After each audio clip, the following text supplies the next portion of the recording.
Be sure to keep the grading criteria in mind as you are working on your Thaumatrope. So remember, the goal is to have your images combine into one, your two images combine into one to show the persistence of vision. We also want to make sure that we're outlining our design in the thin marker to create contrast and show the edges of our design. We want to make sure we have an original idea, so it should relate to your interests. And we want to make sure the two sides of our design relate to each other. The details should be drawn large enough that we can see them, and it should fill more positive than negative space, so there shouldn't be a ton of empty space. We want to make sure that we're thinking about how the images are placed so that it considers what's on the opposite side in order for the images to combine correctly when they are spun. And then we want to make sure we have smooth edges when we cut out our cardboard and paper, and we want to make sure it's neatly colored and neatly outlined. To get to your final Thaumatrope paper, you are going to undo the clasps in the back of your folder, and then you are going to carefully lift the last page of the packet off and then redo your clasps. Next, you're going to turn to your rough draft page in your folder, and you're going to set that out next to your final copy here as you are starting to draw your final image. Next, I started to draw one side of my design. I decided to start with the book side because I wanted to make sure that the logo fit within the pages.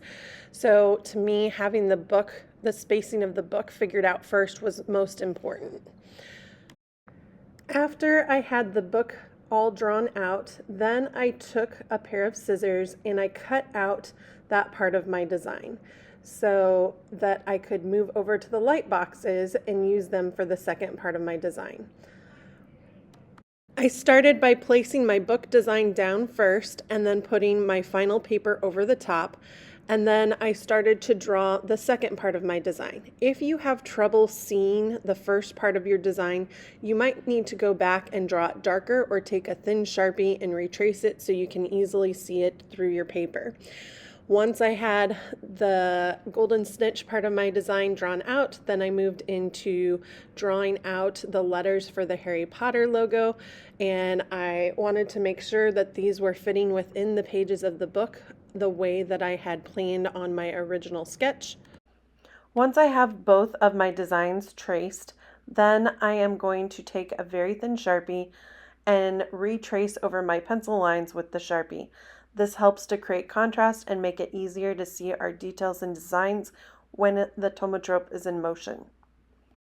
After both designs are outlined in Sharpie, then I take my eraser and erase any pencil lines that I no longer need.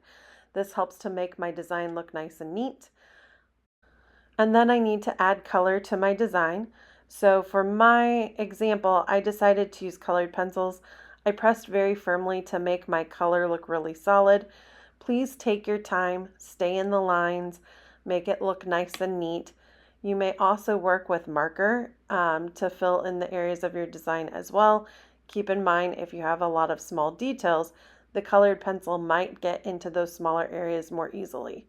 I did a little bit of shading with my colored pencils to create some depth and dimension in the pages, and then I went ahead and colored the next side of my design. I decided to layer both gold and yellow together in order to brighten the logo design on the Harry Potter side.